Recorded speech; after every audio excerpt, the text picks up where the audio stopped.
Welcome to TE Pedagogy Power Ups by Things Education, where you get quick tips or cheat codes to power up your education game. So today we are going to talk about the role of curiosity in learning. And we are going to start off with this weird looking chemical here called dopamine, which is a neurotransmitter or a chemical which is in the brain. And dopamine is released when we do things that make us happy or excite us. Like for example, having our favorite food, like something like an ice cream or some chocolate. It also gets released when we exercise or play a game or we listen to the kind of music that we really like. Another very interesting time that dopamine gets released in our brain is when we get curious. Not just getting curious, but when that curiosity is kind of satisfied and we get answers for the questions we have because of our curiosity. And this is one of the things that we can use to engage and motivate students in the classroom.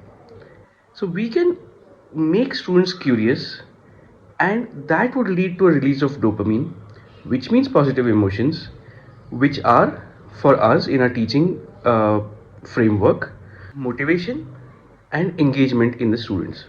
Students are motivated to learn because they're curious about a question that we've asked, and they're engaged because slowly they are getting the answers, and that is releasing dopamine, which is making them happy. So we need to pique the curiosity of students. How do we do that? We ask big picture questions. Like if it's a science class, maybe ask, why do we see the moon in the sky during the day? How can we predict earthquakes if they are happening inside the ground or below the ground level? These are big picture questions that don't have an easy answer or a yes no answer. They'll have a lot of sub questions that need to be answered to actually find the right answer for these kind of questions. So when we ask these questions, the curiosity is piqued. Again, going back to the same thing, that dopamine is released because you start getting other smaller answers, and that keeps you motivated and engaged. However, if right at the beginning and we ask them, okay, why do we often see the moon in the sky during the day, and we give them the answer that okay, this is why it happens, this is how the alignments happen and this is why it happens, and we just show them a video, your motivation and engagement will go away. The moment you get the final answer, you're not curious anymore.